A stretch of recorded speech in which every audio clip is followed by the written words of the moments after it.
Hey, what's up, Wire fans? Kino here, and we are back with a whole new season of The Wire. Now, if you watched the last video, the last season 4 reaction, you might have noticed that I said I was recording those on December 31st. Well, when I'm recording this, it is January 1st of 2022, even though you'll get this video the next month. I'm immediately starting the next season, which I usually try to give myself a little bit of a break. But there's a couple reasons why I wanted to just start watching it right now. One, I'm just loving the show, and I just really want to see the next season. Two, my fiance, who is really not into cop dramas, crime shows.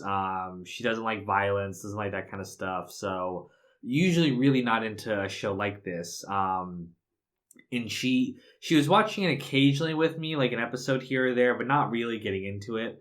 But at the start of maybe around season 3, but definitely once we got to season 4, she really started to like it and started to pay attention to it, especially the school stuff with the kids. She really enjoyed that as well. So she was like, "Hey, I want to watch the next season," and I was like, "Okay, cool, we'll watch it."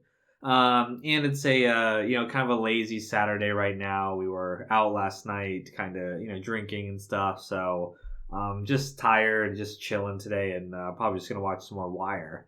But vlog aside here, I am so excited to be starting this final season, but also so sad because, man, once this is over, I don't know what I'm gonna do. I mean, I know what I'm gonna do. I'm gonna make more videos and stuff, but it is so rare for me to find a show that I just enjoy so much like this. And it's so new and so fresh to me. I'm learning new things all the time. I will continue to learn things on rewatch, which I'm going to watch the series again multiple times. But, man, it's like, your first time. It's not going to be as special after that. So, we'll see what happens. But this season, just like all the other seasons, focused on different things.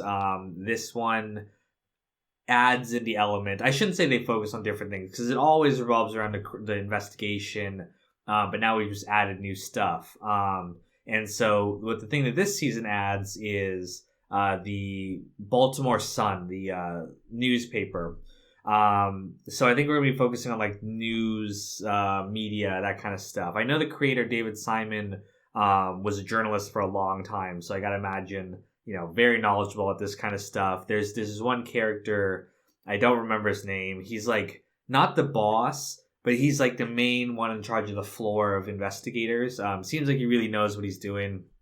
He runs this story about the council president's like corruption, and she gets all pissed off, and definitely an interesting character. And I think we're gonna, just like last season, we're going to meet all these different personalities in the newsroom, and they'll add a lot of great depth to the show. I think there was one reporter there. I think it was the white guy, the young white guy. I think he was in season 3, wasn't he? There was an episode where Burrells gives a statement to a news reporter that Carcetti kind of set up. It was 2 seasons ago. I don't remember if it was him or not, but I kind of think it was. But regardless, we'll see. I can always go back and check once I'm done. But seemed like a large focus on like the news stories. The opening quote from the episode was, "The bigger the lie, the more they believe," which is definitely true about, it's the reason why we have conspiracy theories and stuff. Like, kind of the more ridiculous, stuff that happens, the more likely people are to believe it. But we've got that going on one side. We've got the police this season are facing basically not getting paid because Carcetti doesn't have the money to pay them their overtime and all that kind of stuff because he didn't take the money from the governor. Otherwise, he wouldn't become governor. So chose to do what's best for himself rather than what's right, and now Baltimore's paying for it. And there's consequences for this, including the fact that they're not able to, continue the investigation on Marlowe. So it had to be disbanded, and McNulty's back in homicide, and Kima is too. very sad to see that McNulty's kind of slipped into his old ways. We see him drinking, we see him cheating, we see him do all that stuff. Sad to see because he was in such a good place. And he kind of got lured into this with the good intentions, but of course, being back in that environment, that self-hatred he has, I think it's just mounting itself here, and we're seeing him decline again. So hopefully he doesn't lose everything he had before, but knowing McNulty, he's all he's focused on is the case. So regardless, we've got that going on. We have Herc now working for the scummy lawyer guy Levi, he's representing all the Barksdale crew, and I think Mole are drug dealers too.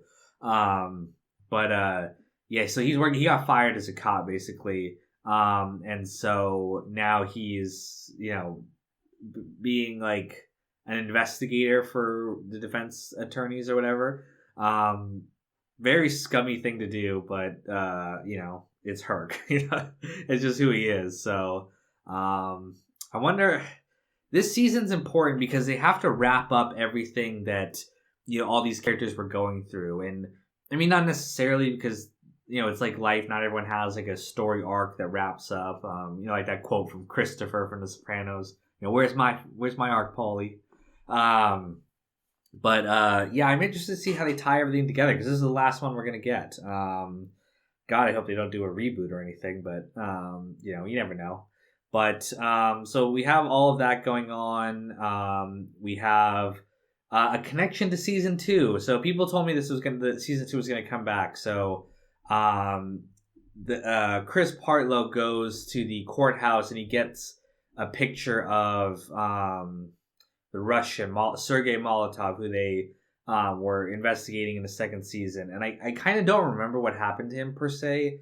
I don't remember if he was killed or arrested. I think he might have been arrested, or maybe he was killed. I don't know. But essentially, the Marlowe is doing like an investigation into the Greeks, who he met with at the end of last season. And I think he's trying to kind of go around the co-op. I think he's trying to like assert control over it. He's kind of talking out of order. Again, wants to be the king basically of everything. It's an interesting development here. I think the co-op's gonna fall apart. There's only gonna be one left standing. But right now Marlowe's in a good spot because the police can't investigate him, and he's got all this power and control. They haven't been able to link the bodies to him, and that is what it is. We've also got some stuff going on with the kids from last season. So we see Michael and Dookie, continuing to, work for Marlowe. Dookie seems a little bit lost this episode. Michael doesn't necessarily want him on his drug dealing, crew. Wants him to more take care of his brother Bug. But I think Dookie's looking for a place in the world, and he's not really finding it with. He didn't find it with school. He's not finding it with Michael now. So I think he's got to find his own place in the world. And I know we haven't seen the last of Colvin, the last of Naaman. They're coming back. I guarantee it. We'll see how the season develops. But an interesting start, and I'm excited to see where it goes. So we'll check out the next episode soon, and I'll talk to you guys then.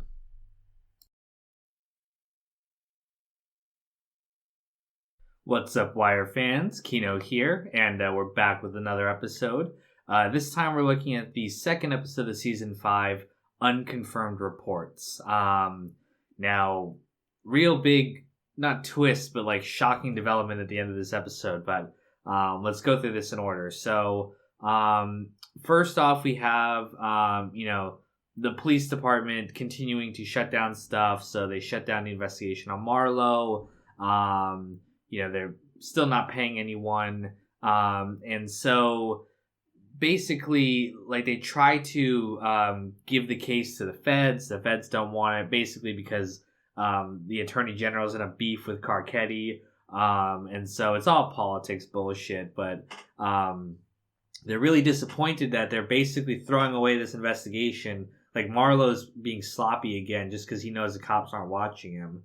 And so, out of almost desperation, McNulty, who's kind of gone very downhill, drinking heavily, back to his alcoholic behavior, fakes a crime scene in order to make it look like it was a serial killer murdering people in order to pressure City Hall to fund the police department, which is some very shady shit. And even though, I agree with McNulty to an extent that it's fucked up that the city's doing this, he's just going too far. And that classic McNulty behavior where it's like the ends justify the means. I'll do whatever it takes to get the results I want. And so really, really bad behavior from him, not to mention all the stuff he's doing behind Beatty's back and stuff like that. So, it's sad to see McNulty right back into it. He thought he could do it well, but, as we saw, like, immediately, like, this whole thing has just led him downhill right back to his old habits. I hope it doesn't come back to bite him on the ass, but I'm almost sure it will. So, we'll see how that goes. But we've got that going on. We have, Bubbles, trying to atone for his role in Shroud's death. He's going to Narcotics Anonymous meetings. He's trying to move on, but he's still like internalizing the guilt he feels for it rather than letting it out like his sponsor wants him to. So, we've got that kind of drama going on with him. We have Clay Davis. There's actually going to be a grand jury indictment against him. It's about fucking time. He deserves it, the corrupt piece of shit. But he, is kind of appealing to like Burrell to like stop the investigation. But Burrell's like, there's nothing I can do. There's too many eyes on this. Like, I'm going to go down in corruption too. His time has finally come.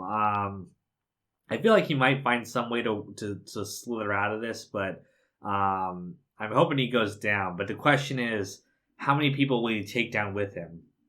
And will this, how will this affect the politics of Baltimore? We'll have to see. But regardless of that, we got that going on. More developments at the Sun.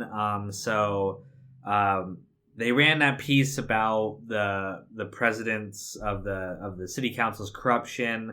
That kind of hurt her a little bit.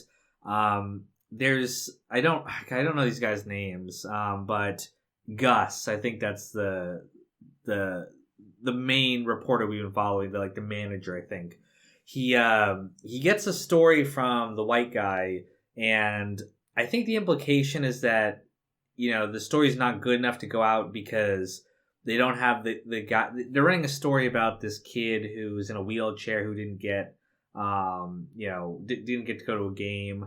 And the implication is that they don't have enough proof. I think it's like it could be a made up story. I don't know about how real like journalism, if that's like an integrity thing or not. But basically, he doesn't want to publish the story because of they just don't have enough to make it like real or something like that. So, but the boss, again, kind of a theme of like incompetent bosses. Let the story go because it looks good and it's gonna get some reads. So we're seeing corruptions and failings on all levels. Like this is the first time we've kind of seen it on like private industry. Season 2 we had the dock workers, which was a union, but it was still kind of aligned with the government and all this stuff. This is the first time we're also seeing it in like private institutions as well. So basically no one is above all of this. It affects every single entity in Baltimore and in America in general. But that's interesting to see going on. We also have a connection to season 2 again, which is Marlowe is trying to get a line on the Greek. So he goes to meet with Sergey, who is in prison. I was mistaken. He wasn't killed. But Amon shows up and he's like, you got to go through me to get to Sergey. And Avon's actually in support of Marlo because they're both from the West Side. Again, Avon is that old school kind of gangster where it's like, even though Marlo was, kind of coming up on him, it's just a game to them, and he values the West Side more than the co-op that Stringer was trying to create. So he's happy to help Marlo kind of go against the East Side players in the co-op like Prop Joe. So him and Avon had that rivalry since season 1, but it's interesting to see them on the same side, so to speak. But it seems like Marlo's gonna be introduced to Spiros. So will he go against Prop Joe? I don't know. I don't think he would trust Marlo, at least not at this point. I mean, he's worked with Prop Joe for years. Prop Joe is the same kind of like business only kind of mentality that these guys have, but for Marlo, it's more than just that. So we'll see. Maybe this thing with Omar has shook their faith in Prop Joe, but I can't see him, wanting to go against, someone reliable like that. Like, even they stay with the Sabatkas all through season 2, even though they were fucking up too, just out of loyalty. So, but I would love to see the Greeks again. I was so glad we got Avon back, at least this little bit. Because like I said, it felt like he just disappeared last season, but he's back again, and great to see the Greeks back. Hopefully all these storylines will play out in an interesting way. We've also got some stuff with Michael. He is kind of iterating the theme that we've seen, is that Marlo's crew just kills for any fucking reason they feel like it. And even Michael is like, why do we gotta kill this one guy for just talking shit? And they go in there, they kill his whole family. They kill the wife, the kid, whatever. And so Michael's getting a little bit, shocked by how brutal the Marlo crew is. So, I hope he manages to break away with his life. But we'll see, of course. But that's pretty much everything that happened this episode, and we'll check out the next one soon. So I'll talk to you guys then.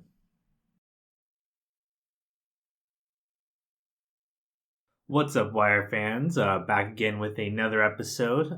Today we're looking at the 3rd episode of Season 5, Not for Attribution, which is I think it's a term for like when quotes are given like off the record, basically. But it also refers to the whole serial killer thing that McNulty's doing. So great parallels there with both organizations. But in this episode, we have McNulty last episode decided he's going to fake a serial killer in order to get the boss's attention and get them to properly fund the police department so they can take down Marlo and, do their job, basically. Bunk tries to talk McNulty out of it multiple times, but McNulty goes through with it. It works, and he's able to link the cases, but, Landsman doesn't care. He takes it to the paper. Landsman still doesn't care. And so finally Bunk gets Freeman to kind of come talk some sense to McNulty. But then he's shocked when Freeman's like, no, keep going with this. And you got to do it better. So Freeman is all on board. Again, we saw that Freeman and McNulty are very much the same. They're ends justify the means kind of team. But I still, even though that was funny to me to see that, I still don't think this is going to end well for them. But who knows?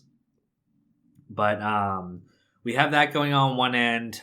We have more going on with the Baltimore Sun. So there are cuts to the paper, budgetary cuts. The paper is losing money basically because print media is dying. And this was back in I don't know when did this come out? Like 2008, 2007, maybe around there. So God, I imagine it's gotten even worse since then, but basically the paper has no money to kind of keep paying all their people. So they're letting people go. They're making the paper worse. Again, there's an interesting line that parallels something else that I heard, which is that like, they said that the worse they run the paper, the more money they make. And that kind of reminded me of the thing Stringer said, which is the worse product we put out, the more people buy. So again, it's this constant theme of The Wire of people being rewarded for doing the bad thing.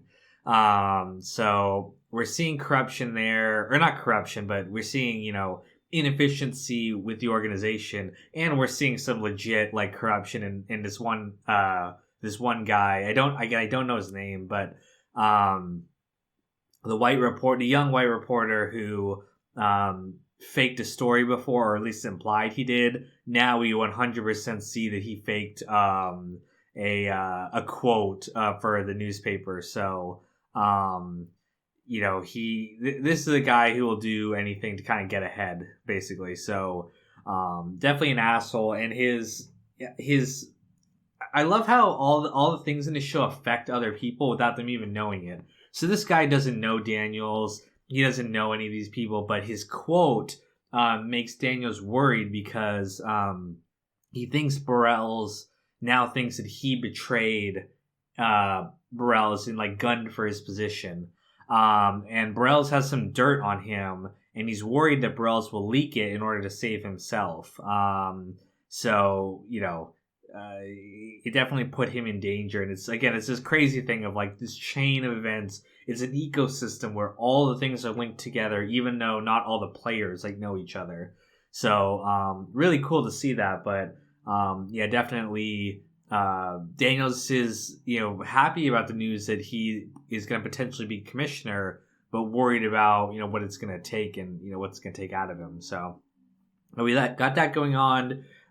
We have Clay Davis really fearing for he's thinking he's going to be sent to jail, which I was like, what do you expect, man? Like I know political corruption exists, but man, this guy has like no shame about stealing and working with drug dealers, and like how did you think this was going to end? I don't know. I guess he's just hoping his political connections will save him, but not in this case. It was a kind of a perfect storm, and so I'm wondering what he's going to do when his back's against the wall too. Will he try to implicate some people in order to get it? Like, will he make a deal? Something like that. I don't know. Definitely Clay Davis's time is coming to an end. His political career is turning to shit. So, really funny to see him being taken down. But we got that going on one end.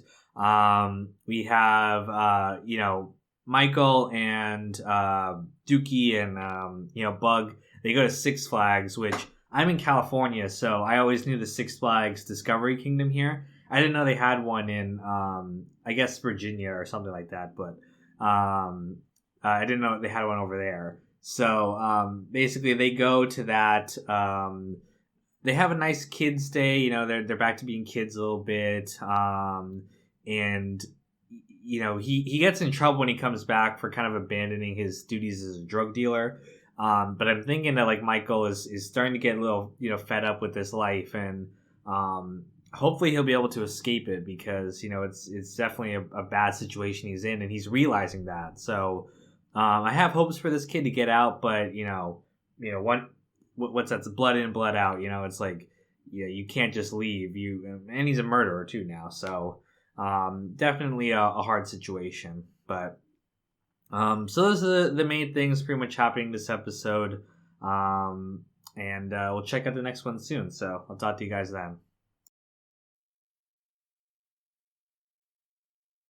What's up, Wire fans? Kino here, and we're back with yet another episode. I'm just kind of binge watching through these. And today we're looking at the episode Transitions. And definitely a lot of transitioning is happening in this episode. Let's start things off with, of course, the most exciting storyline, the stuff with the co-op. So, Marlo has joined the co-op, but he's not really like engaged. Like, he doesn't really want to be a part of a group. He wants to be the king, basically. And so, he's using Prop Joe to kind of learn, stuff he'll need to basically be the boss of like money laundering and, the stuff with his lawyer and investing his money. But he is not meant to basically, play the role of the son, as he tells him at the end of this episode. So he works with Cheese, who is Prop Joe's nephew, and basically betrays Prop Joe. He goes behind Joe's back, meets with the Greeks, and basically establishes himself as a contact with them. They are in support of Joe because they know Joe. They've worked with him for a long time. They're open to talking with him and keeping him as insurance, basically. And so Marlo uses that to basically have Joe killed. He shows up at the end of the episode here and has him executed. And goddamn, what a blow! Because I love Prop Joe. I thought he was a very interesting character. Someone who's very level-headed, just like not like Stringer Bell. He's better than Stringer Bell. But a man who was able to live low key, who had respect, who honor tradition, all that stuff. Marlo doesn't respect nothing, and goddamn, I want him to get taken down. So we'll see when that happens, but he's on the rise. Like, everything's just kind of been working out in his favor. And so even the investigation against him is going nowhere. McNulty and Freeman are trying to get above this, but by faking a serial killer, that's their plan, which I don't know. It seemed a little like hokey to me. The whole we're gonna fake a serial killer thing. I don't know. I get the idea that like they're trying to get funding for the police, but I always wondered like why, if you're willing to do that, why not just like shoot Marlo, just kill him? I know there's a difference between like faking a crime scene versus murder, but Marlo is a serial killer. He's killed all his people. It just seemed easier in my mind if you just when you guys walked up, blast him, drop the gun. But I don't know, it's TV. We got to set up the right conflicts, but they're moving forward on that plan. McNulty has a fight with Beatty. I think they're gonna break up. McNulty has just gone back to his old ways completely, which is terrible to see, but it is what it is. I forgot to bring this up for the last few episodes, but the new title sequence. I always remind myself talk about that. But I keep forgetting each time. But like every season, we get a new title song. This one's kind of like, I don't know how all these ones kind of don't fit perfectly into like a genre for me. The closest I'd say is like maybe like folk rock kind of, I'm not a big fan of this one. I liked the last two. Didn't really like season 2's theme song that much. It was all right. But definitely the first season's theme song is the best for me. But this one's all right. It kind of reminded me a little bit of Law and Order. There's like a little like beat that they have where it goes dun dun dun, like the Law and Order theme song. So it reminded me of that, and I don't know, the whole newspaper thing just kind of reminded me of like the black and white, headshot things they would do in Law and Order. It just reminded me of that, but kind of disappointing that this is the last theme song we'll get, but it is what it is. Those are the main things going on there. We have Omar who returns. I didn't mention this last episode, but I should have. Marlo has Butchie killed very brutally in order to draw Omar out. And now Omar's back, and he is going after Marlo's people. He's going to take him out one by one, which should be good to see. Those guys deserve it. They're awful. And so the first guy they're going to go after is Monk, who he's been kind of in the background for the most of it. I haven't seen too much, but eventually I got to imagine he's going to go head to head with Partlow and Snoop. So those guys need to go. They're awful. I respect Chris Partlow as a professional, but they're way too vicious. So they need to go. Kima's investigating, the murder of that family that they did, but who knows if she's going to get there or not. We've got, more politics stuff. Burrell's is gone. So they basically had to buy him out and buy out all the politicians that support him. But Rawls is now acting commissioner for 6 months until Daniel's ready to step up and be the actual commissioner. So we do see that Daniel's moving up in the world, and we'll see how the responsibility is, because just like Burrell's was saying, the police commissioner acts basically for the whims of the mayor, and doesn't really do good police work, and so that's kind of the job, is just eating shit. Just like the mayor's job is eating shit from all the people who are his boss, basically.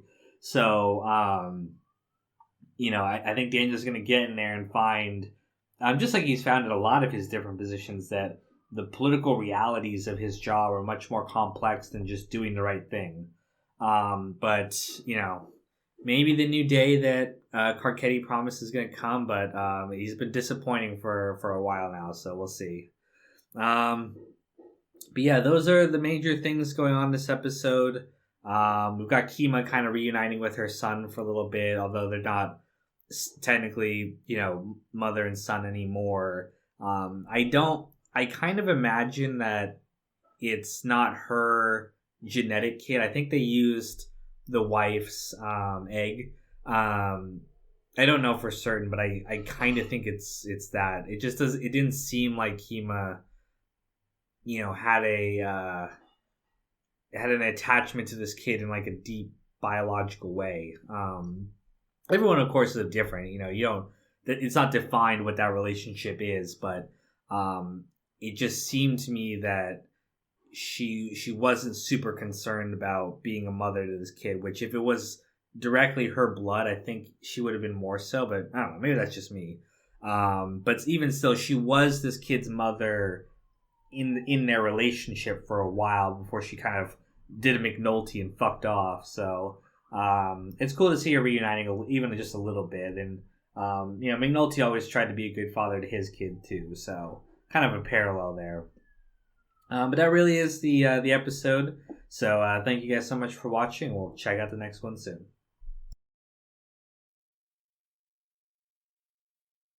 Hey, what's up, Wire fans? Kino here, and we're back with another episode.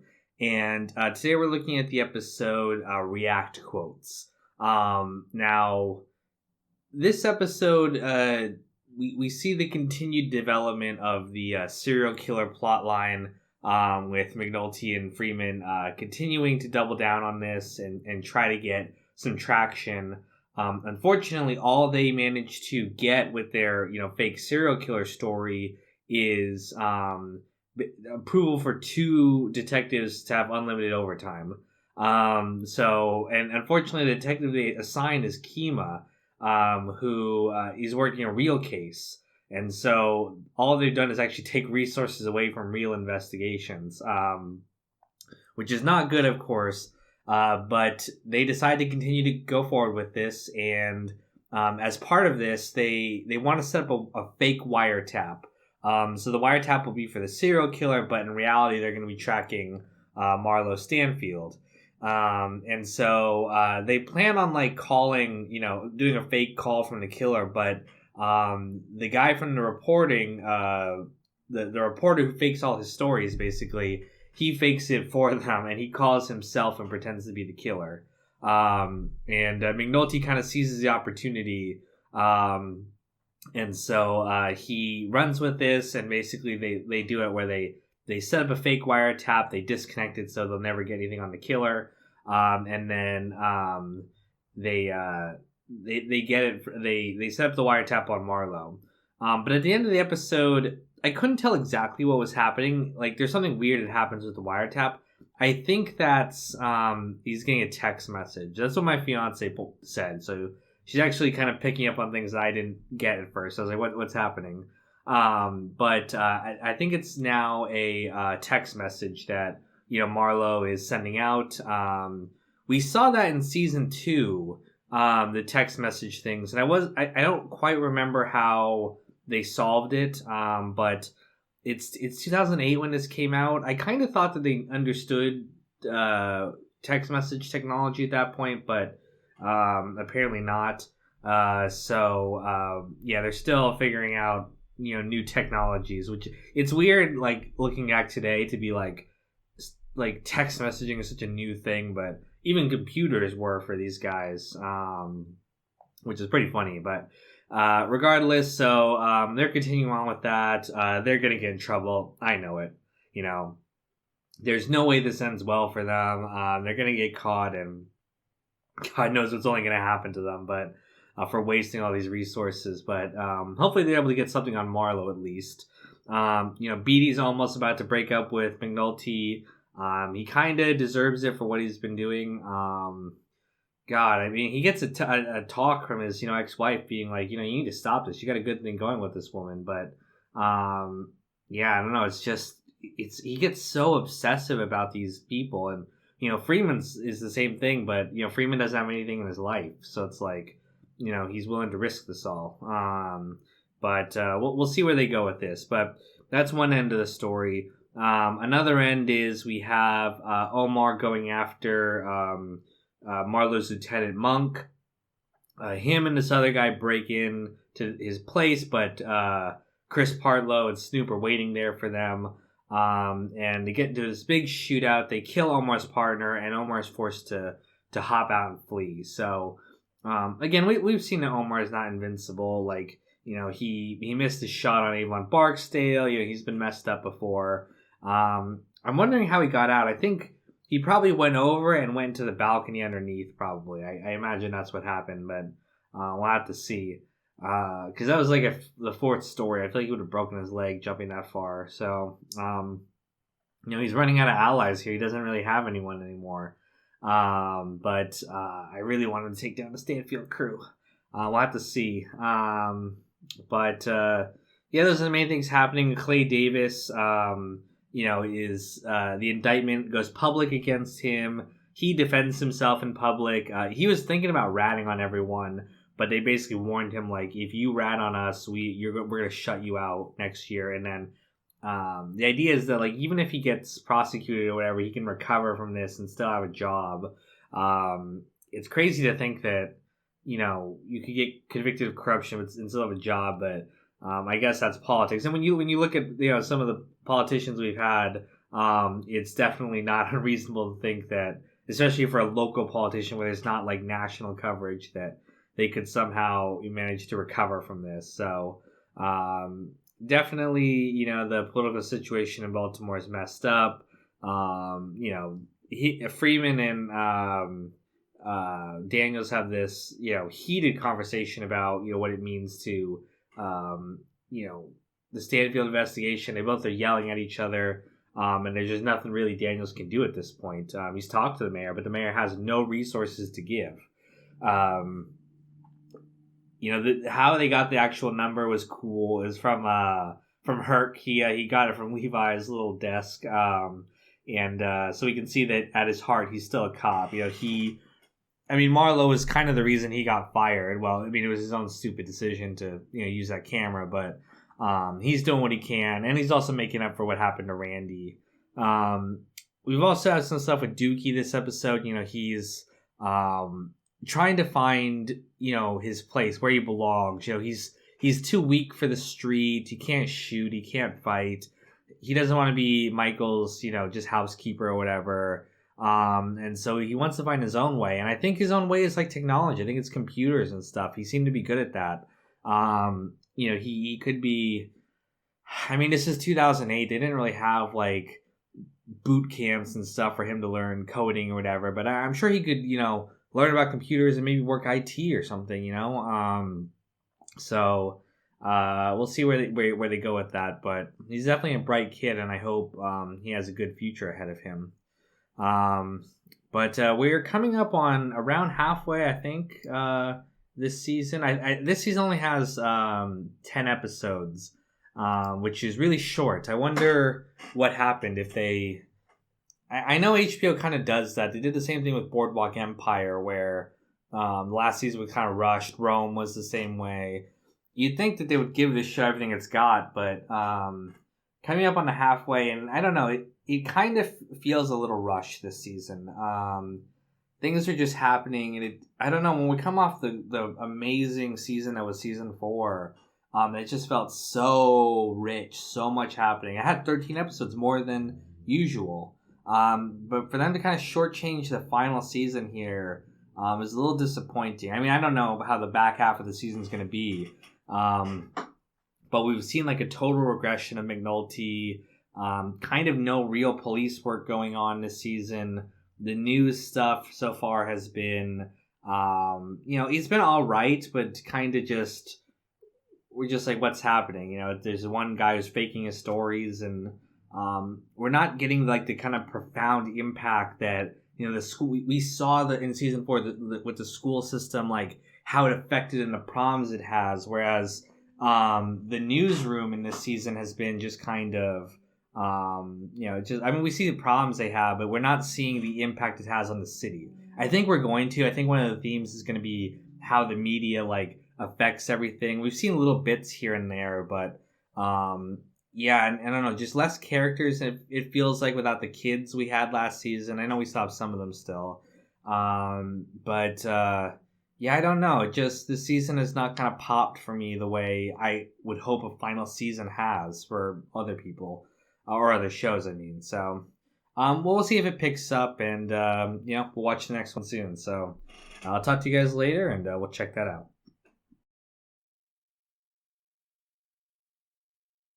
All right, what's up, Wire fans? Kino here, and we're back with another episode.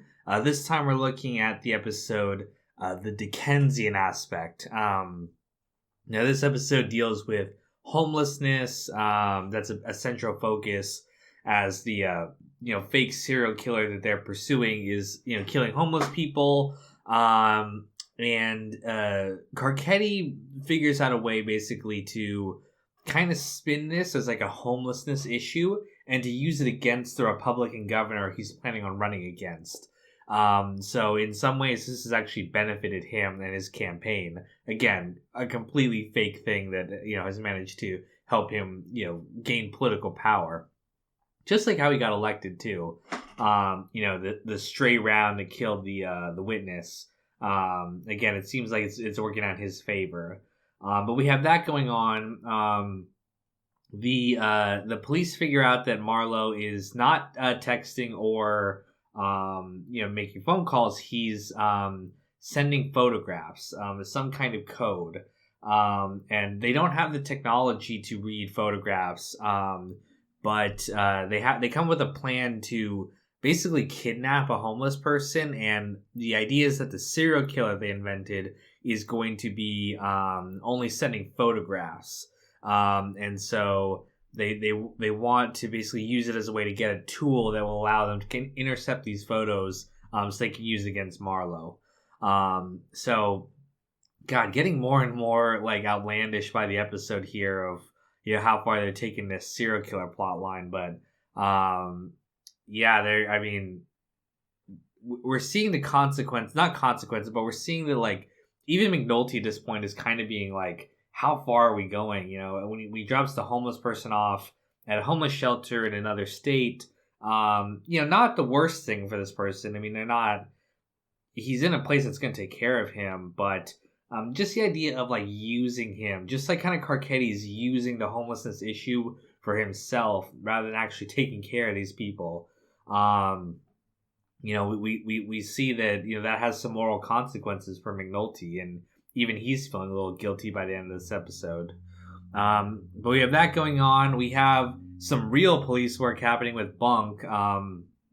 He actually makes headway on solve like who did the murders of the one. Well, Kino figures out that Marlowe did the murder of those 3 people. But then Bunk interviews Michael's mother, who basically reveals that it was Michael and Chris and Snoop and whatever that had her baby daddy killed because he was molesting Michael.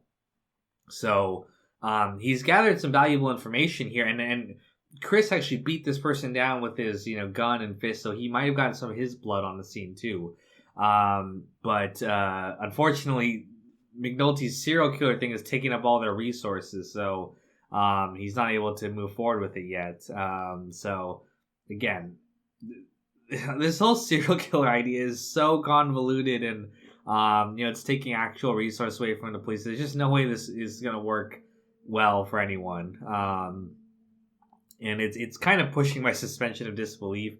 Every episode, I'm like, oh my god, they're doing even more with this. But we've got that going on. We have the return of Nicky Sabatka, right? That's his name, but it was Frank Sabatka's nephew.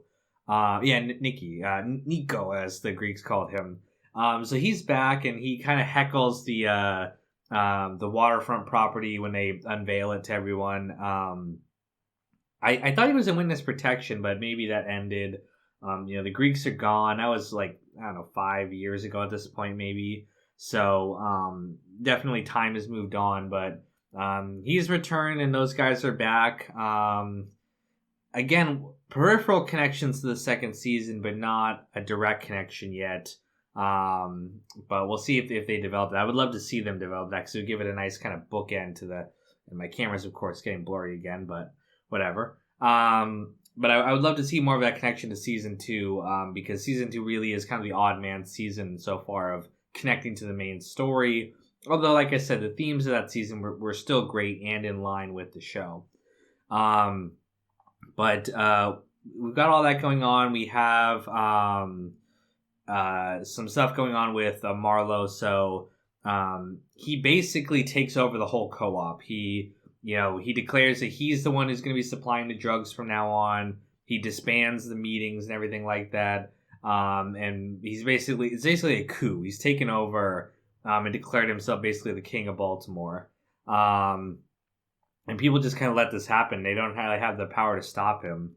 Again, I mean, I get that, like, Chris and Snoop or whatever are good killers and stuff, but I would love to see just a little bit more about, like, how, like, why are these other drug dealers, they have no ability to stop him. I know he's got the most muscle, but I mean, I guess with Barksdale's crew, they were the strongest power in Baltimore, but not, with them gone, he kind of stepped up and probably recruited a bunch of soldiers, like Michael, like we saw.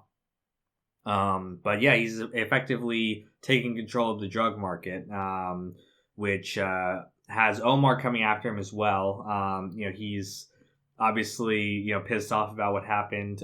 His leg's broken. What he did was he hid in the same building that they were looking for him at, so they totally missed him. But he robs some of his drugs. He tells everyone he's coming at, like, he challenges him to fight him in the street.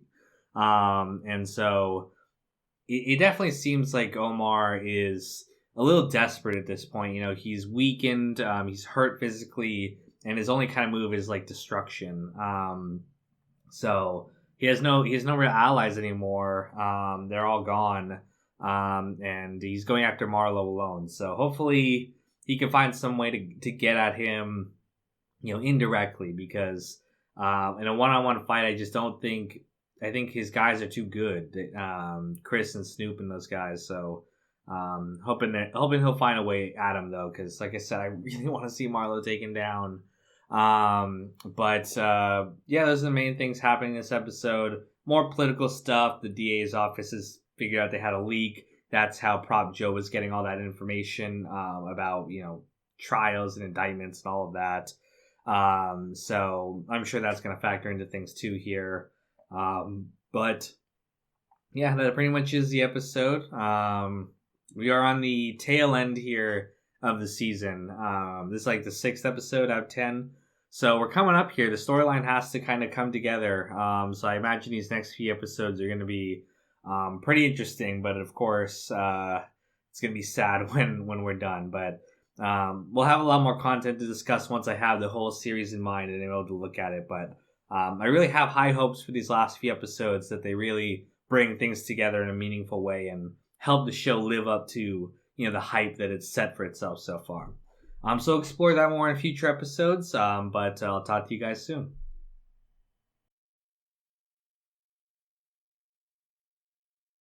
What is up, Wire fans? Kino here, and we're back with another episode. Today we're looking at the episode Took, the 7th episode of Season 5. And definitely some characters get took this episode. So let's start off as always. We have the police storyline. Again, the serial killer situation is continuing. They believe McNulty's lies. And especially when he calls the reporter again. This time it's a real call because the first time was a fake call. And so the reporter's really kind of shook up, even though he's supposed to have talked to this guy before. But he's really shook up that, now he thinks he's getting a call for real, even though it's just from McNulty. McNulty's doing this in order to gain a device to allow him to intercept cell phone pictures. Which he does. He gets it and is able to get pictures from Marlowe's phone. And the pictures are all like pictures of a clock, like the face of a clock. And it's code. It's not actually telling like the time they're supposed to meet. So they're not sure exactly what it means yet, but they're trying to figure it out. But Bunk needs more help. He needs like at least 7 or 8 more people to help push this investigation forward. And McNulty has a bunch of police resources now at his disposal. They've kind of lifted the overtime restriction, but he's also kind of giving it out to any detective that needs to work. And so, it's good. He's kind of enabled the police to do their job, but he's in danger of getting caught here because there's so much eyes on this case. And so we have that going on. At the Baltimore Sun, the main guy, Haynes, I think his name is, he's starting to grow suspicious of Scott. That's his name, Scott. The one who fakes his stories. He's starting to realize it's all kind of bullshit, and is starting to grow suspicious of the serial killer stuff too. So, we'll see where they go with that. But I think he's going to reach the point where, he calls the guy out on this. He's going to reveal that he didn't, he faked the first call at the serial killer, and then that will call into question everything else about the serial killer, and it will kind of lead back to McNulty. And I think, McNulty's going to be in trouble here. Hopefully, the good work he's managed to do with the other cases is enough to spare him, but I think just the fact that this has, like, national attention means, he's in bad shape here. But we've got all that going on. We have Omar going after more of Marlowe's people. He goes after Savino, who used to be part of Barksdale's crew, but he signed up with Marlowe. And Omar breaks his promise to Bunk and drops Savino. Kind of to send a message, and also too because he just realized that if he had been there, he would have done the old man. So, no one's innocent in this game. If you're muscle from Marlowe, you're going to do stuff like this. So, definitely he's out for blood. And he rolls up on Michael's little corner while he has his crutch and stuff too. So it's like, but just his reputation's enough to scare people. And, like they could have taken it if they had like all jumped him or something, but they're scared stiff of him. And Michael was there at the house trying to ambush Omar, but he didn't recognize Michael, so he let him live. Bunk brings in Michael to kind of discuss his stepfather's murder, but Michael is not going to say anything about that. He's been schooled by Chris and Snoop on how to act, so he knows the rules. So we got all that going on. We have Kima kind of being more of a mother to her son again.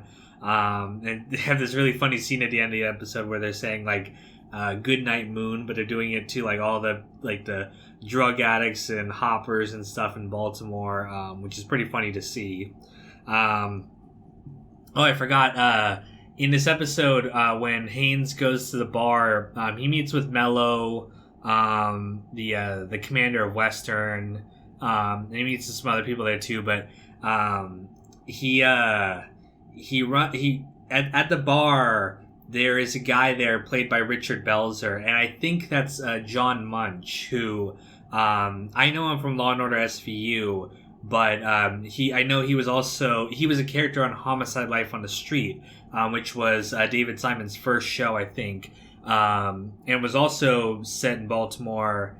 A lot of similar things to The Wire, but I've heard that The Wire is a little bit like a better show than Homicide was, but a lot of the same things going on. So I think that's a cameo there, kind of connecting these two shows. And I know that if you guys have ever seen that thing that shows how all TV shows are connected, like John Munch is connected to a bunch of shows and stuff like that. He was obviously Homicide. He's now connected to Law and Order. He was even in Arrested Development, actually. So we see that a whole bunch of shows that take place in the same universe because this character is in it. But he's been around for a long time. But yeah, that is pretty much everything that happened in this episode. Again, it feels like, it doesn't feel like we're headed towards a specific climax. I forgot to mention that Senator Clay Davis got acquitted of his trial, which is absolute bullshit. He's as shady as they come, but he managed to charm the jury, and the DA's office or whatever fucked up, and so he gets to skirt free, which we'll see what the political consequences of that are. Because all his political friends kind of abandoned him. And luckily, though, he was able to skirt through. But I'm hoping he gets some kind of comeuppance because he deserves it. But, just like real life, when do the bad guys ever really get punished? But regardless, like I was saying before, it doesn't feel like we're... The only climax it feels like we're headed towards is, like, McNulty getting caught. But it doesn't feel like we're making any progress in Marlowe. Like... I'm blanking on his name for a second here. Lester Freeman. I don't know why I got my name blocked somehow. I'll cut all that out. It's all the waiting I just did thinking about that. But Freeman keeps saying, a couple weeks, and then I don't know. It just doesn't feel like we're making any headway. I know these episodes kind of take place like immediately after each other, like one day or so. But it doesn't feel like we're making real headway, and I don't know, just given the fact that this season's so much shorter too, it just I guess if it was a normal season length we'd be further along by now, but we'll see what happens. They might pick it up. They have 3 more episodes to go, but it feels like we really got to start moving on Marlowe if we're going to wrap that up this season. But we'll check it out when we get there, and I'll record my reaction and talk to you guys soon.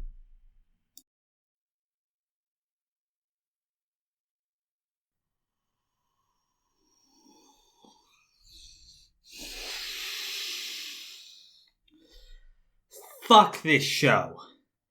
Fuck it. I fucking hate The Wire. The worst show ever. 0 out of 10. No, it's a great show, but...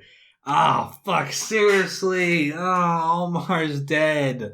Oh, God. And I knew it was coming, too. Like, the way they set up that he's going after these guys, it was just too obvious and too out in the open. I knew he was just going to get killed, and I knew it was going to be like in an anticlimactic way, because that's just kind of how subversion works. When you're expecting something, they subvert it and they do something else.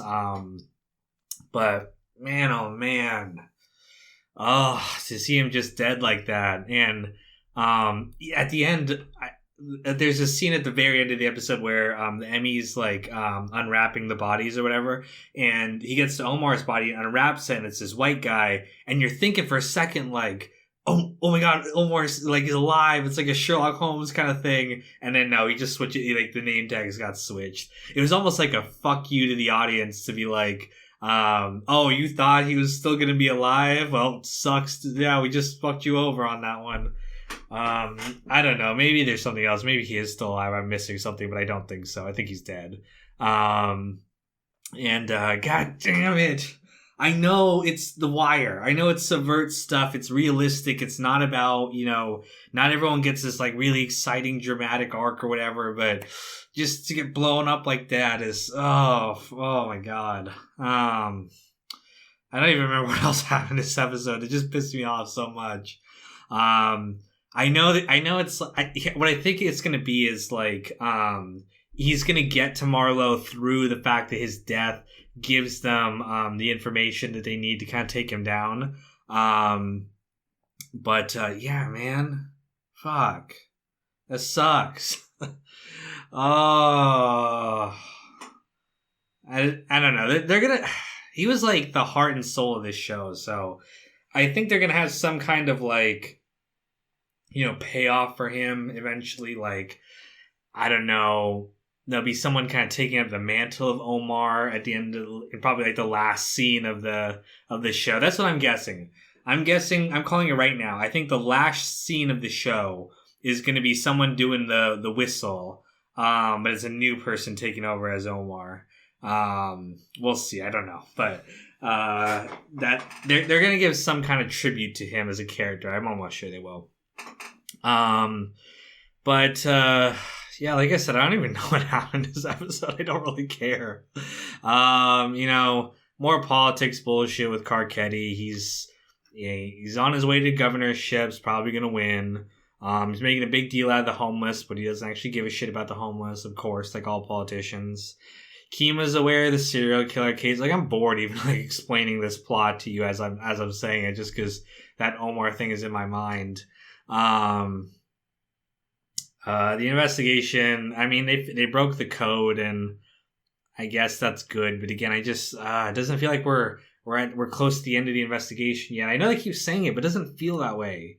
What else? We had a good scene with McNulty and Beatty, where it's funny. They go to FBI headquarters and they're describing the killer, but the person they're describing is McNulty. I mean, both literally because he's the one faking these murders, but also it's a description of like how he always thinks he's smarter than everyone. He's resentful of authority, an alcoholic, all that kind of stuff. So, I hope he manages to get things back together with Beatty, but I kind of think he's gonna die.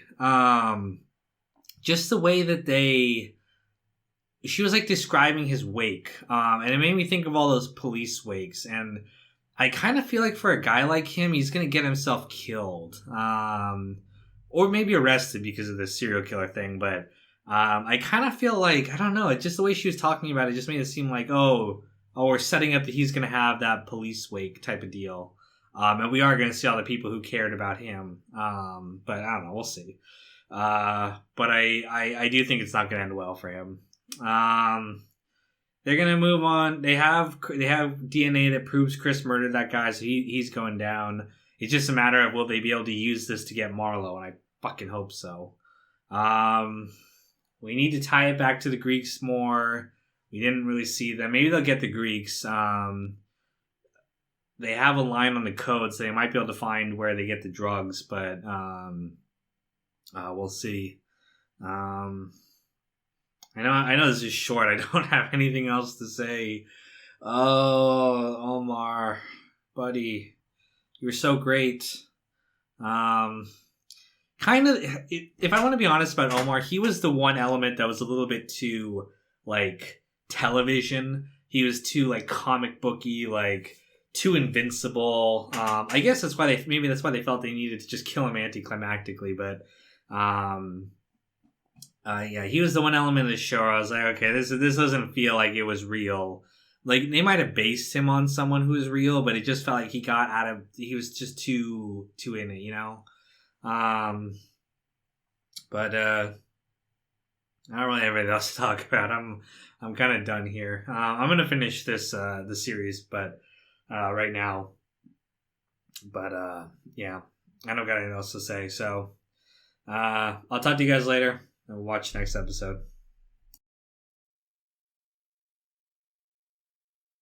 What's up, Wire fans? Kino here, and we're back with the penultimate episode of The Wire. We only have one more after this, so man, that's going to be interesting to see. But this episode is late editions. A lot of interesting stuff happens. It feels like the Stanfield investigation happens all at once, and I think that's kind of intentional. That's kind of the point of this episode, is that this isn't really a real earned investigation. They cheated, basically. They did it illegally, which, while I'm all for Marlo going to jail or getting killed, like, I am down with Marlo falling. They didn't do it the right way, and because of that, I think he might go free next episode. And oh my god, if he goes free and he doesn't get killed, there's no consequences, I'm gonna be so pissed off. But regardless, they get him, they get the drugs, they arrest everyone, they have all the drugs. They but they're wondering who snitched. They're thinking maybe Michael snitched, but he didn't know about the meat. But they still plan on getting rid of him because he might have snitched about something else. And so, Snoop goes to kill him, but he arrived early, so he knew that they were going to kill him, basically. And so he kills Snoop, so she's gone. I don't know, I felt like the Stanfield crew, we never really got a sense for who they were. As like characters. Like Chris, we kind of got a little bit because we know he was molested and he has a family. But Snoop, I mean, I guess she's just a ride or die girl, Like, she even says that to Michael. She's like, it's how you carry yourself. You were always asking why and complaining, and you were never one of us. You never could be, because she just gave herself fully to this life. But she ends up dead on the side of the road. So, not exactly the right thing. Michael outsmarted them all. And at the end, his little brother Bug goes to live with our aunt. Dookie goes to live with some homeless people, which is so sad because I don't know if they'll show this or not, but he's going to end up as a drug addict on the street. That's just how these things go. Everyone gets swallowed up by the system. We see Namond and Colvin in this episode, which again was a connection to season 4. Namond's doing great. Again, I don't think he deserved it as much as Dookie or Reggie. Was it Reggie? I think it was Reggie, the other kid, the entrepreneurial kid, who we saw a few episodes back. I forgot to mention him. He's still in the group home, and now he's a troubled kid. Because he was such a sweet, innocent kid, and now he's like mean and brutal and stuff. But that's just how he had to be to survive in that place. And so tragic to see what happened to most of those kids. Only Naaman got the real happy ending, which I didn't think he was the least deserving of it. But I don't know, that's just how it goes on The Wire. But there's even a great quote from Dookie where he talks about that first episode, season 4, where they bought him ice cream and Michael doesn't remember it. He's just had so much shit happen to him since then. Reminded me a lot of the Sopranos finale, when AJ's talking about the ending of season 1 and Tony doesn't remember it. So great callback there, but really sad ending for a lot of these characters, although it's not necessarily an ending because one more episode. But tragic to see how everyone just gets swallowed up by the system. But yeah, just so realistic. None of that Hollywood bullshit. We have in this episode the realization that the serial killer thing was fake. Perlman and Daniels both know now. Kima ratted on McNulty. I mean, I know she felt it was the right thing to do, but I don't know. I don't think she should have done that to McNulty. He didn't do. I mean, I guess he was still wasting police resources, but they were going to be wasted already because they weren't doing their job. Again, I'm not saying what McNulty did was right, and I think it's actually going to end up with Stanfield going free because Herc tells Levi, again, just that stupid idiot just can't stop running his mouth all the time. I mean, he betrayed them to the police, and now the police betrayed him to him. Like, he needs to just shut up. Basically Levi kind of knows now that, or at least he suspects that they faked the whole thing. But Freeman learns some stuff about Levi from Clay Davis, that Levi's taking their drug money and using it for investments, blah, blah, blah. So this might be a way to silence Levi with this information. And it's a great parallel because remember in season 1, the very famous trial scene where Omar was saying exactly the same thing to the lawyer. He's like, I take the drug dealer's money, you take the drug dealer's money. but quite literally in this case, not even just for legal services, but he runs an illegal enterprise doing this. So, man, maybe we'll get to see Levi in custody, but I don't care what happens as long as Marlowe goes down. He's got to go down. He can't end up on top. Like, it's just not fair. Although the quote from this episode, "deserve," got nothing to do with it. I just want to see him take it. I don't care if it's killed. I don't care if it's in jail. I want to see him go down. It was so good seeing him in handcuffs. I don't know. Maybe Michael will kill him or something because he knows, Marla ordered his death. So, we'll see. But, God, one more episode. I gotta admit, this season does not feel as strong as the other ones.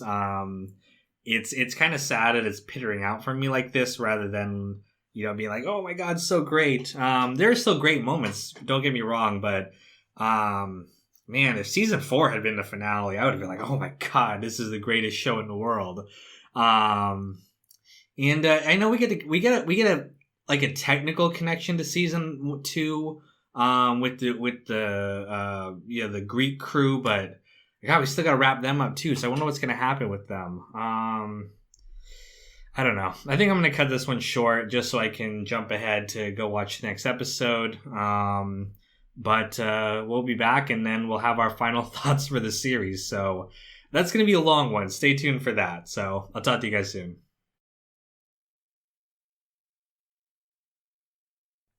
And that's it.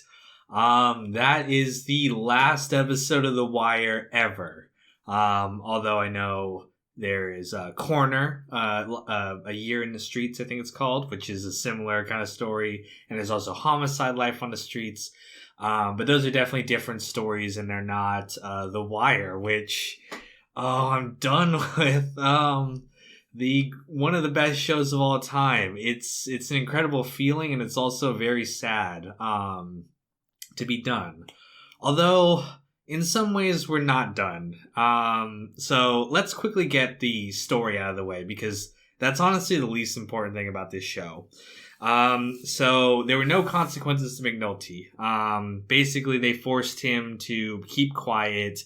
They arrested someone who did like 1 or 2 of the murders, and blamed the whole thing on him. So the serial killer thing is done. But McNulty, and Freeman are forced to resign, basically.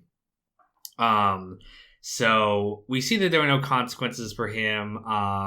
There were no consequences for, Marlowe, which, well, there were consequences, but they just weren't, the satisfying consequences. So, he takes the deal that Levi got him. There are no consequences for Levi either. Basically forced to resign. So he sells his connection to the Greeks to the co-op. So they have now a connection to the Greeks.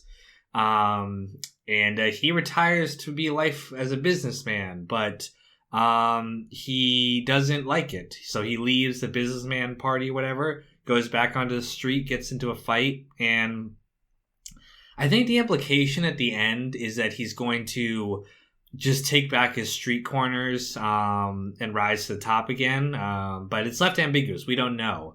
But in some ways, he got a happy ending, and he's not going to be prosecuted. But in other ways, it wasn't happy because he didn't get what he wanted, which was to rule as a gangster. So definitely ambiguous how I feel about that. But I need to just get through the plot because I want to talk about this all. What other storylines do we have going on? They have a wake for McNulty. I called it. I thought he was gonna die, but just the idea of Jimmy McNulty being on the pool table, I knew that was something they had to do. So I was right about that, and I was right about there being a new Omar. It's Michael. How did I not see that coming last episode? That makes total sense, but yeah, so he's now kind of continuing on Omar's tradition. The Stupid News team, which I didn't care about at all this season, it just didn't feel connected. I know it literally was, but the port thing felt more connected. Like Like, I get the theme of, like, people doing the wrong thing. We see that with the police department, and goddamn Valchek ends up as the police commissioner, which is insane. I guess the implication is that a black lady can appoint a white man to be commissioner, but Carcetti couldn't do it. Carcetti becomes governor. This is all happening in the little final montage, which is set to the theme song of the first season, which was great to see. Slim Charles kills Cheese, which I'm glad. At least someone got some justice. But he's not the leader of the co-op, but they're all kind of in the co-op together now. Him, Fat Face Rick, some of these other people I don't even know.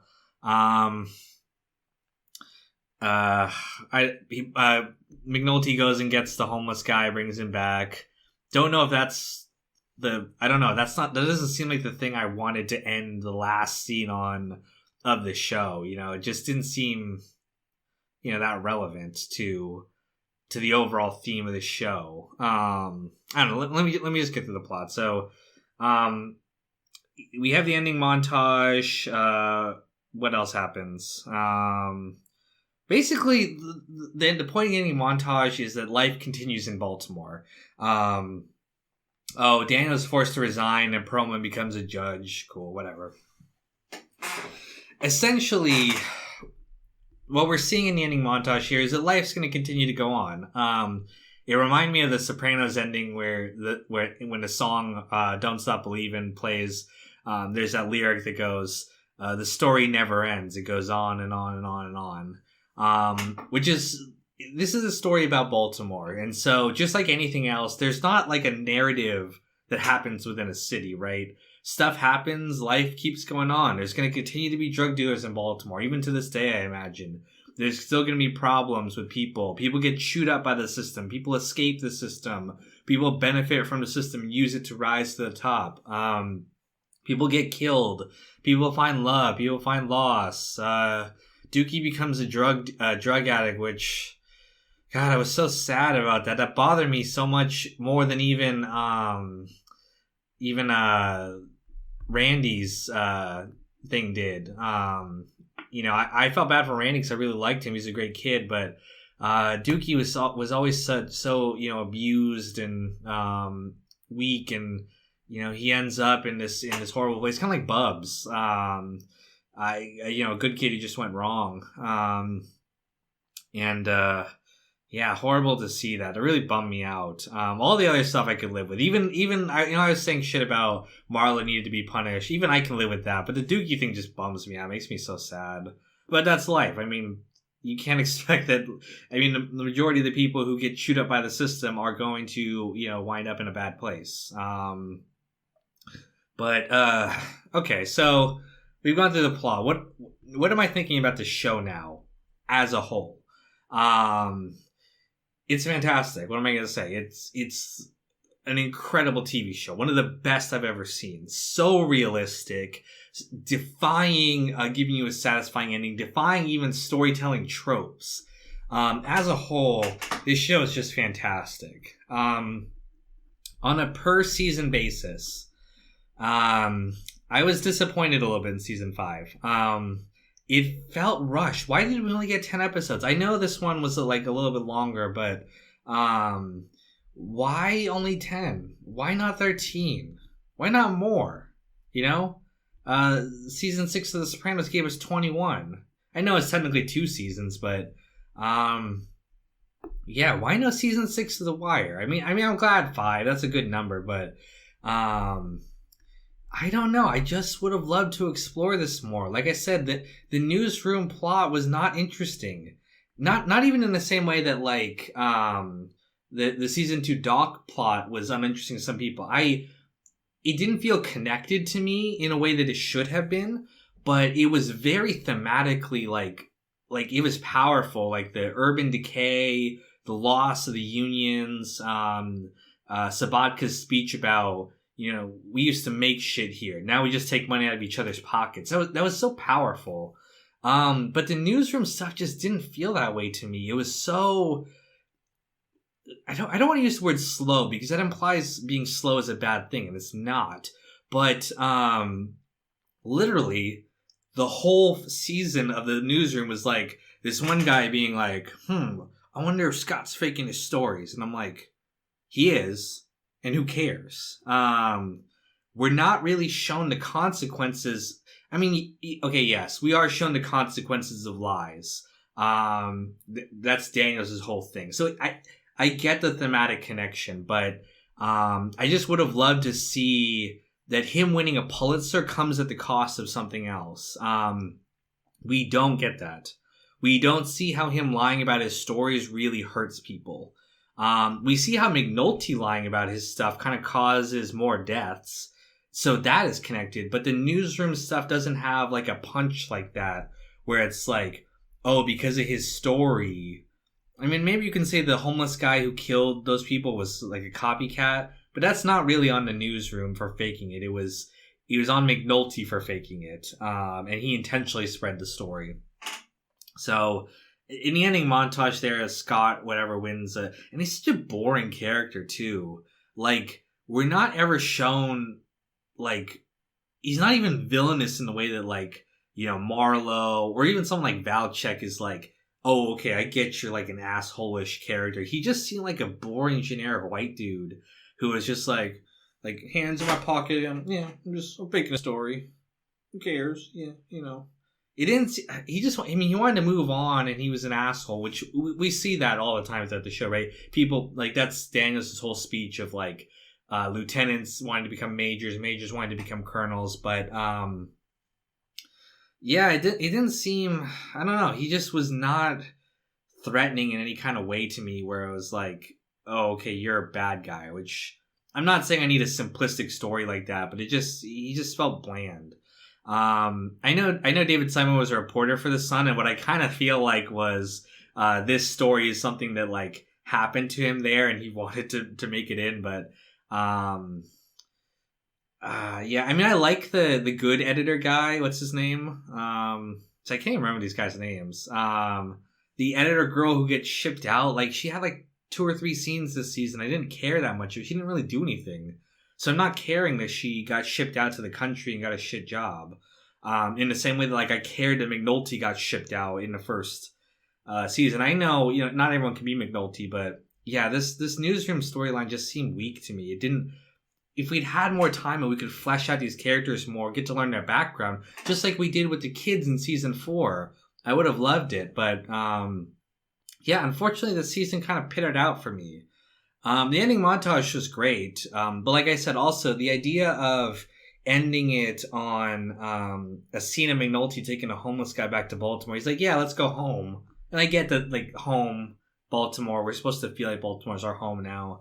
I don't know, it just... We have so many connections to the first season, right? Like, we have Sidner going to Judge Phelan. We have... people getting promoted. We have new stuff. I would have loved to see, like, I don't know, like a parallel to the first scene of the show, which is like a drug investigation or a murder investigation. And remember that whole speech of like, this is America, man. We could have brought it back to that because thematically, this is supposed to be like a show about America. It's about Baltimore specifically, but just like The Sopranos, it's about life in America. So I would have loved an ending scene that was like maybe someone referencing that again. I don't know. Like I said, just petered out for me. That's the best way I can describe it. It doesn't ruin the show for me. Omar dying like that and getting... It's not that he died randomly. That's okay. Because that's kind of how I kind of always assumed he was going to die. But him not getting any kind of like love. Like no one really even cared. Like McNulty didn't care. Bunk didn't care. And I know that like one of the things about the show was the amount of time that passes. It's why characters kind of forget about things that happened previous seasons. They're like, oh yeah, remember when we did that? Because they have their own lives. You know, you don't remember everything that happened at work. But the fact that no one was like, you know, put a flower on Omar's grave or something wherever they bury him. Have his aunt, his mom or grandma or whatever, you know, pray for him at church. He didn't get like any love at the end, and he was like the most like not prominent character. 'Cause that's McNulty, but the most fan favorite character. You'd think you'd give him some kind of send off, but after that episode, they don't even talk about him anymore, except for passing references here and there. I know Michael is carrying on his legacy, but Michael had no special connection to Omar that would make it so. It wasn't like he was trained under Omar or something and had a relationship. That would have been cool too if they had had some kind of relationship, and therefore it would make sense he's continuing the Omar thing. But it just, like I said, on the surface, I get all the things that happened, but it doesn't feel deep. Like, the themes don't penetrate the way it did in season 4. In season 4, everything was coming full circle. The police, the schools, the politics, it all felt connected, and like the themes, roots were like ingrained with every single scene in action. And I just don't feel that way about season 5. I wouldn't be harping on this as much if it wasn't the ending too. I wasn't nearly as hard on season 2 when I reviewed that for you guys. Looking back, I'm gonna do a fresh rewatch, guys. By the way, like not immediately after this, but like starting soon, I'm gonna rewatch it again straight through. Not recording that, of course, but I want to notice things I didn't notice the first time around. Some of you guys have pointed them out in comments, but I'll just learn other things through research, through just watching and absorbing it. Excuse me. I've been talking for like almost 15 minutes, which is pretty long, but final notes. I mean, obviously I'm going to do a whole series review and many, many videos on The Wire in the coming year. Wow, incredible. Even my disappointment at the ending is only because they set the bar so high. That 4th season was so good. And this still is a fantastic show. It is so realistic. No one's ever done anything like this before. Not to the level of realism that we see in this show. And, for what it's worth, it's very rare for me to be impressed this much with a show. I'm always like, oh, it was all right. It has good moments. There was some bad seasons. But none of these seasons were bad. Let me just say that. Like, even the ones that were disappointing were only disappointing on the level that The Wire can reach. Season 2 is still fantastic television. Season 5 is still fantastic television. What else can you say, man? It's all in the game. So many great quotes from this show too. Shit, the fuck did I do? Good police. So many great quotes. I'm gonna have fun coming up with those for my Wirelog series. But all I can say, really, guys, I know I've been rambling on here, is thank you for watching these. It's been fantastic. This is the first time I've ever shared a live viewing experience with someone, and I know not all my viewers enjoy these videos, but some of them do. Some of them, it's like cool to watch me like vicariously have a new experience like this. And people have been asking like, more Wire videos, so I'll be doing more reactions like this for more shows. Not right away. I wanna sit with The Wire for a while, but you can expect more. Boardwalk Empire for sure. Probably Mad Men eventually. Maybe something like Peaky Blinders or some more shows. Who knows? Who knows what's going to pop up? But regardless, guys, thank you so much for watching. And stay tuned for more great Wire content coming soon. Patrons, let's go home. Tommy Smith, Abdallah Alamari, Russell, Sean, Heart of Markness, Broccoli, Logan, Clean, John Reyna, Jesse Sterling, Andrew Stewart, Ops Gracing Media, Daz J. Kit, Conan Higgins, Irish Nachos, Sam Searlin, Don Lucania, and Celery Man.